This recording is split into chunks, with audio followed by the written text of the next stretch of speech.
Okay. Good afternoon, students. Okay, good afternoon, Aditi. Very good afternoon to all. So, dear students, हमने कल जो था, okay, हमने कल जिस टॉपिक पर छोड़ा था, जो टॉपिक मैंने आपको बोला था कि हम आज उसको कंटिन्यू करेंगे. The name of that topic, उस टॉपिक का नाम क्या है? That is importance of economics. Economics के important. Why or in which fields economics is useful to us? हमारे लिए economics किन किन fields में या किन किन जगहों पर यूजफुल है? इकोनॉमिक्स, इकोनॉमिक्स के रूल्स, इकोनॉमिक्स के लॉ, ये हमारी डे टू डे लाइफ में एप्लीकेबल है. बट हम लोग अनअवेयर है. क्या है? अनअवेयर. हमें पता ही नहीं चलता कि हम कौन सा इकोनॉमिक का रूल यूज कर रहे हैं. बट अगर उन रूल्स को हम जब पढ़ेंगे, समझेंगे, जानेंगे कि वो रूल्स क्या हैं, वो कैसे अप्लाई हो रहे हैं, then with each and every condition, जब आप किसी कंडीशन पे जाएंगे, कंडीशन को देखेंगे तो आपको तुरंत समझ में आएगा मैं कौन सा रूल कहां पर इस्तेमाल कर रहा हूं. एक छोटा सा एग्जांपल देता हूं. आप वेजिटेबल मार्केट जाते हैं, वेजिटेबल मार्केट जाते हैं, वेजिटेबल मार्केट में जो रहता है, कभी कोई सब्जी जो रहती है बहुत महंगी हो जाती है, कभी कोई सब्जी जो रहती है बहुत सस्ती ना. ओके, सो हमको समझ में ही नहीं आ पाता है कि ये एकदम से इतनी महंगी और एकदम से इतनी सस्ती क्यों हो रही है. ओके, तो यहाँ पर भी एक इकोनॉमिक्स का लॉ लगा हुआ है. एंड द लॉ, जो लॉ है उसका नाम है लॉ ऑफ डिमांड. कैसे लगा हुआ है? लॉ ऑफ डिमांड इकोनॉमिक्स में कहता है कि अगर किसी चीज की कीमत बढ़ रही है तो उसकी डिमांड ऑटोमेटिक घट जाएगी, और अगर किसी चीज की कीमत घट रही है तो उसकी डिमांड ऑटोमेटिकली बढ़ जाएगी. देन आते हैं प्राइसेस के ऊपर, जो प्राइसेस के बारे में बता रहा था. लॉ ऑफ सप्लाई, डिमांड का भी एक नियम होता है और एक सप्लाई का भी नियम होता है. सप्लाई वाला नियम क्या कहता है? सप्लाई वाला नियम कहता है कि if the prices of a commodity increases then its supply also increases. Supplier ज्यादा से ज्यादा सप्लाई करने की कोशिश करेंगे, और अगर प्राइस घट जाएगी तो सप्लायर सोचेंगे कि उनको मुनाफा कम होगा तो वो कम सप्लाई करेंगे.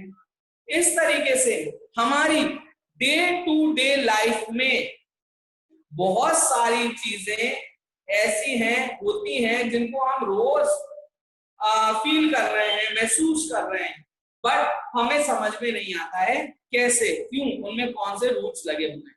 और वो रूल्स हमको कब समझ में आएंगे? जब हम इकोनॉमिक्स को और डीपली पढ़ेंगे. तो बैक टू द टॉपिक, मैं अपने टॉपिक पर आता हूं. That is importance of economics. Economics के इंपॉर्टेंस क्या है? There are many importance, but मैं कुछ इंपॉर्टेंस आपके सामने लेकर आया हूं. The number one is mental development. Mental development, mental यानी हमारा माइंड, दिमाग, और डेवलपमेंट का मतलब होता है विकास. तो with the help of economics our mind develop, हमारा माइंड जो है विकसित होता है. कैसे? जो इकोनॉमिक्स के रूल्स होते हैं, जो इकोनॉमिक्स के लॉ होते हैं, वो हमें रीजनिंग के बारे में बताते हैं, तर्क वितर्क के बारे में बताते हैं कि ऐसा क्यों हो रहा है, ऐसा कैसे हुआ. हम लॉजिक लगाना शुरू कर देते हैं. जब हम इन चीजों को शुरू करेंगे तो ऑब्वियस बात है कि हमारा जो मेंटल डेवलपमेंट है वो बढ़ेगा. And the point number one is mental development. Clear to all? Okay, so point number one is mental development. ये मैं आपको कल भी एक्सप्लेन कर चुका था, but okay okay good students. Mental development. So mental development जब हम इकोनॉमिक्स को पढ़ेंगे तो स्टडी ऑफ इकोनॉमिक्स जो रहता है उसमें इसका इकोनॉमिक्स को स्टडी करने से हमारी रीजनिंग की कैपेसिटी, हमारी लॉजिकल कैपेसिटी बढ़ेगी और हमारा माइंड भी डेवलप होगा. Point number one is clear to all. Okay. Now the point number second, दूसरा point. अब दूसरा point क्या है? Okay, very good. Predict. Knowledge of economic system. Knowledge of economic system. Economic system यानी आर्थिक ढांचा. क्या कौन सा सिस्टम हम फॉलो कर रहे हैं, हमारे देश में कौन सा इकोनॉमिक सिस्टम फॉलो किया हुआ है. इन 10th क्लास आपने इकोनॉमिक सिस्टम्स के बारे में पढ़ा था.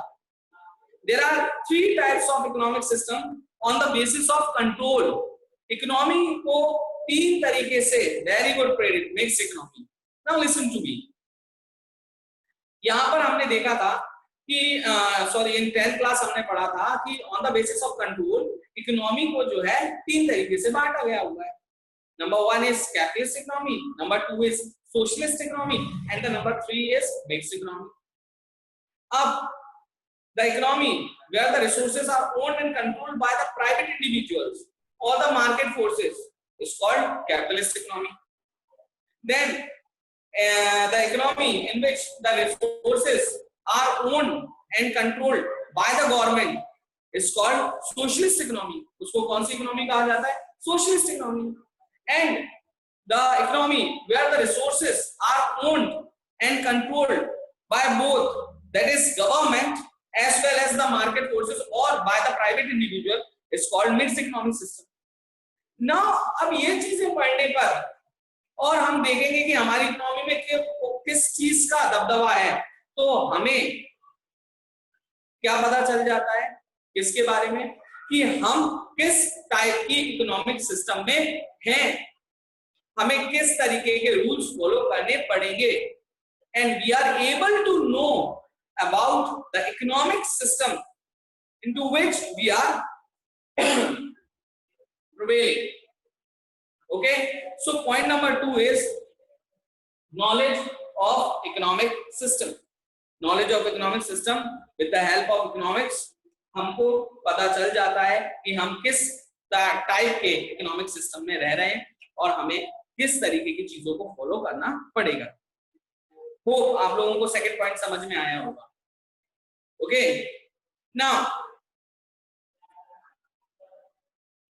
now point number 3rd. Okay, very good students. Now listen, point number 3rd, useful to consumers. First of all, tell me what is the meaning of the word consumer. Consumer का क्या मतलब होता है? Okay, very good Prerit, that is उपभोक्ता. Very good. Okay, and what is the basic difference between a customer और a consumer? एक customer और एक कंज्यूमर में अंतर क्या है? What is the basic difference between a consumer and a customer? Okay, Aditi, very good. Who buys is a customer and who consumes or uses that particular commodity is a consumer. For example, if I bought a pen from the market or from a shop, then I am a customer for that shopkeeper, and I gave that pen to Prerit or to Aditi कि आप लोग इसको use कीजिए, then they became the users of that pen, so they are the consumers of that pen. Okay Gunjan, very good. So useful to consumer. अब economics जो है consumers को कैसे यूजफुल है? अब सुनिए, इन आवर इकोनॉमिक सिस्टम, हमारी economic system में the main aim of the economic system, हमारी इकोनॉमिक सिस्टम का जो मेन एम होता है वो होता है इकोनॉमिक वेलफेयर या इकोनॉमिक वेलफेयर यानी आर्थिक भलाई लोगों की.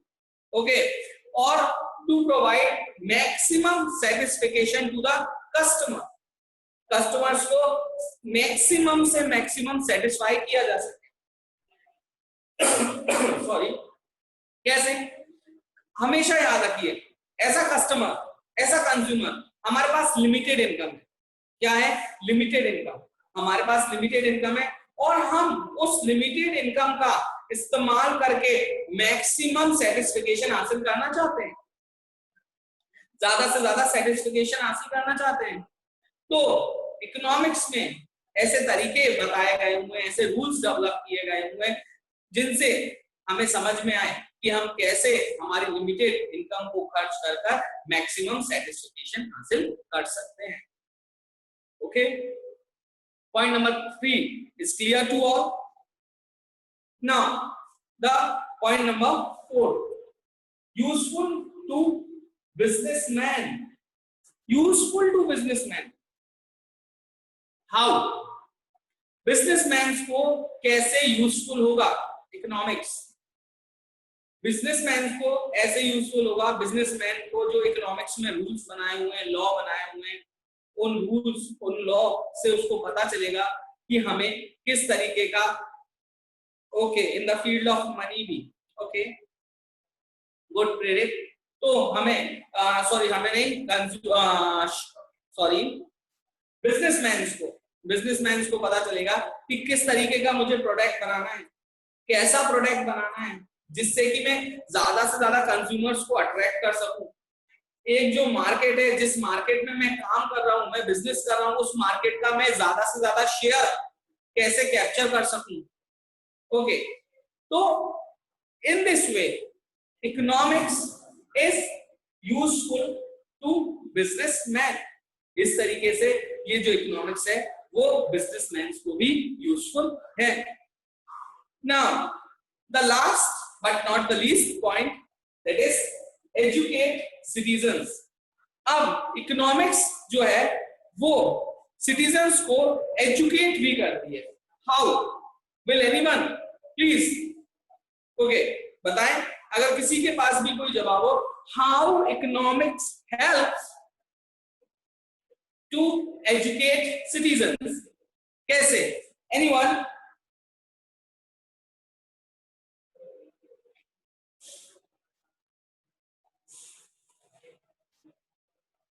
Okay. So कैसे एजुकेट करती है? Okay, very good Aryan, product के बारे में जानकारी मिलना।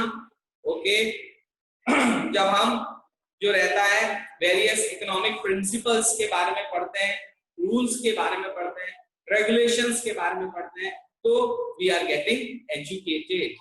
एजुकेटेड का मतलब ये नहीं कि हमने ये पढ़ाई कर ली, वो पढ़ाई कर ली, ऐसा कर लिया, वो डिग्री कर लिया, ये डिग्री कर लिया। नो, हम हमारे सराउंडिंग्स में क्या हो रहा है, कैसे हो रहा है, क्यों हो रहा है, कौन सा प्रिंसिपल लग रहा है।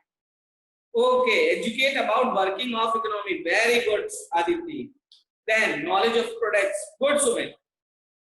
तो हमारी सराउंडिंग्स में क्या हो रहा है, क्या नहीं हो रहा है, उसके बारे में जब हमें पता चलता है और हम ये समझने लगते हैं कि ये क्यों हो रहा है, कैसे हो रहा है, कौन कर रहा है, देन ऑटोमेटिकली हम लोग जो है उस पर्टिकुलर फील्ड में एजुकेट होना शुरू हो जाता है। हमारी सोच, हमारी समझ बनना शुरू हो जाती है। So these are the 5 importance of economics in various sectors. एक बार मैं दोबारा से इन पॉइंट्स को रिपीट कर रहा हूं। जिन लोगों को थोड़ा बहुत भी अगर कंफ्यूजन रहा है तो वो इन पॉइंट्स को देखकर और दोबारा से जो मैं समझा रहा हूं उस चीज को समझकर क्लियर करेंगे। So the point number 1 is mental development. Mental development में 2 चीजें याद रखना।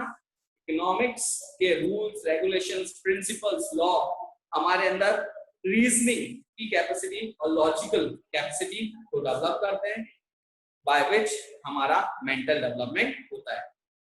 Point number 2 is knowledge of economic system with the help of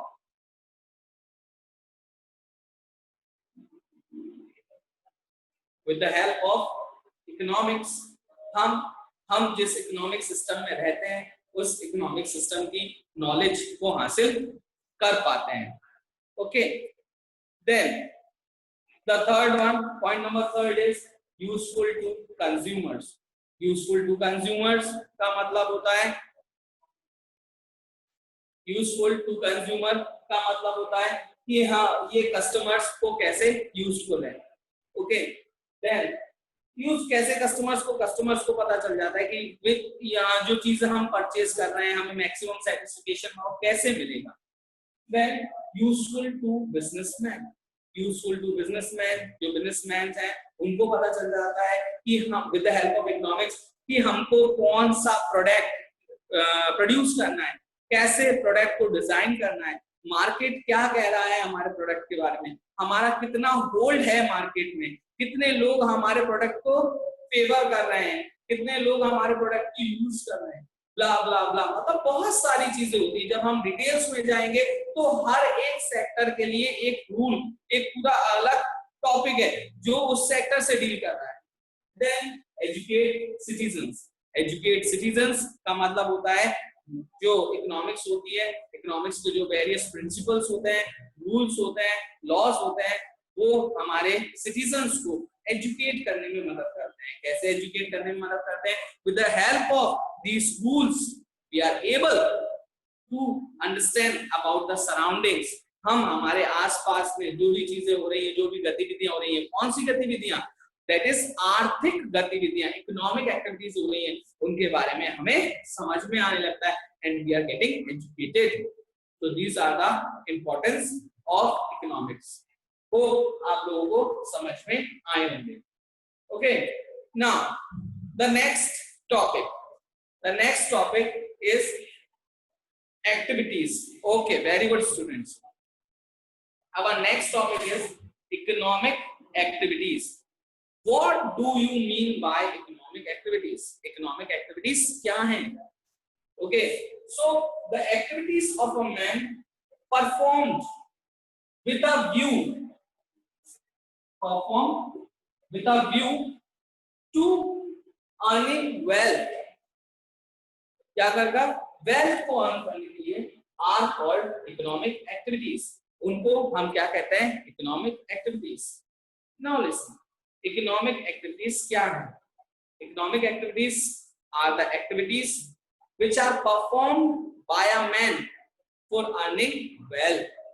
economic activities आर्थिक गतिविधियां, आर्थिक गतिविधियां, जो काम हम लोग करते हैं पैसा कमाने के लिए, they are called economic activities. और जो एक्टिविटीज जिनमें पैसा इंक्लूड नहीं होता है, क्या इंक्लूड नहीं होता है? पैसा इंक्लूड नहीं होता है, उन एक्टिविटीज को हम बोलते हैं नॉन इकोनॉमिक एक्टिविटीज। मैं एक बहुत अच्छा एग्जांपल देता हूं। हमारे घर में मम्मी है, she is preparing meals for us, हमारे लिए रोज खाना तैयार करती है। बट वो खाना तैयार करती है तो उनको बड़ा अच्छा लगता है अपने बच्चों को फीड करने के लिए, खिलाने में और अपनी फैमिली को खिलाने में। देन वो जो एक्टिविटी करती है मम्मी, वो कैसे करती है? उनको उस चीज में प्लेजर, खुशी और इमोशंस जुड़े होते हैं। But she never take money for that, but वो कभी पैसा नहीं मांगती उसके लिए। वहीं पर एक हमारे घर में मेड आती है, दैट इज खाना बनाने वाली आती है। वो खाना तो बनाएगी, बट उस खाना बनाने के लिए she will take some money, वो कुछ पैसे मांगेगी। देन जब हम वो पैसे उसको देंगे, that falls in the category of economic activities.